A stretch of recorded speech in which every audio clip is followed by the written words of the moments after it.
Assalamualaikum warahmatullahi wabarakatuh. Saya Novia Madani dari kelas A1 Program Studi Pendidikan Sosiologi.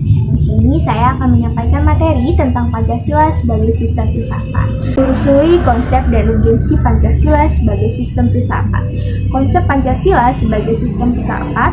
Apa yang dimaksud dengan sistem filsafat? Mengapa Pancasila dikatakan sebagai sistem filsafat?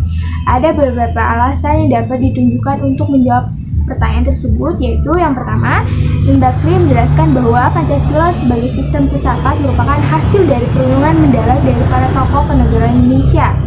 Hasil perenungan itu semula dimaksud untuk merumuskan dasar negara yang akan merdeka. Yang kedua, Pancasila sebagai Lutasung, artinya nilai-nilai Pancasila itu merupakan suatu yang telah ada dan berkembang di dalam masyarakat Indonesia, yang kemudian disepakati sebagai dasar filsafat negara.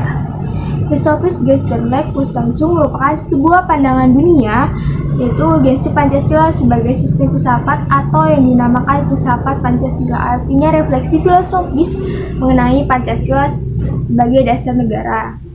Menanyakan alasan diperlukannya kajian Pancasila sebagai sistem filsafat, yaitu Pancasila sebagai genetivus objektivus, artinya nilai-nilai Pancasila dijadikan sebagai objek yang dicari landasan filosofisnya berdasarkan sistem-sistem dan cabang-cabang filsafat yang berkembang di Barat.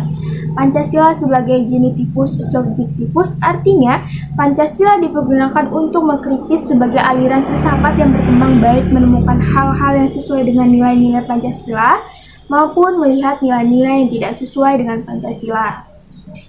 Adanya landasan ontologis filsafat, yaitu merupakan cabang filsafat yang membahas tentang hakikat segala yang ada secara umum sehingga dapat dibedakan dengan disiplin ilmu-ilmu yang membahas sesuatu secara khusus.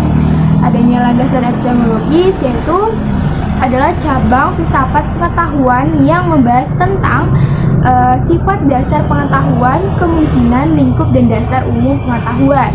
Ada landasan Pancasila, artinya nilai-nilai Pancasila digali dari pengalaman empiris bangsa Indonesia, kemudian disintesikan menjadi sebuah pandangan yang komprehensif tentang kehidupan masyarakat, berbangsa dan bernegara. Dari sumber historis sosiologis politis tentang Pancasila sebagai sistem filsafat, yaitu pembahasan sila-sila Pancasila sebagai sistem filsafat dapat ditelusuri dalam sejarah masyarakat Indonesia.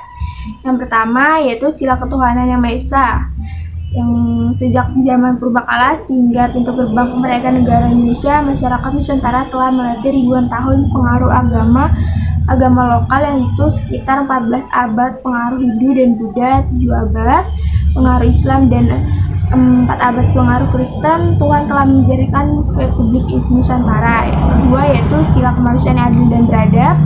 Nilai kemanusiaan dalam masyarakat Indonesia dilahirkan dari perpaduan pengalaman Indonesia dalam sejarah. Ketiga yaitu persatuan Indonesia, kebangsaan Indonesia merefleksi suatu kesatuan dalam keragaman serta kebaruan keislaman. Yang keempat yaitu sila kerakyatan yang kebijaksanaan dalam permusyawaratan perwakilan, demokrasi sebagai bentuk pemerintah dari rakyat oleh rakyat untuk rakyat. Memang merupakan fenomena baru di Indonesia yang muncul sebagai ikutan formasi negara Republik Indonesia yang merdeka.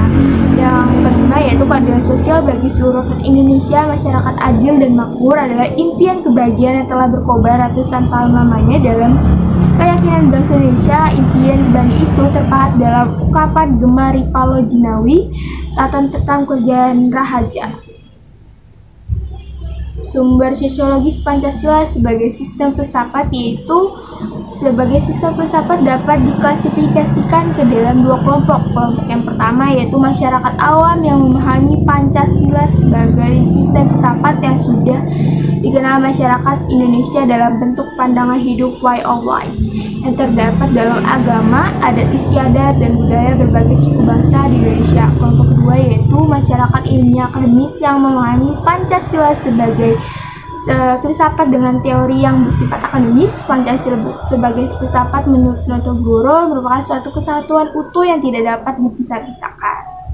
Sesuatu yang bisa saya sampaikan, kurang dan lebihnya saya mohon maaf. Wassalamualaikum warahmatullahi wabarakatuh.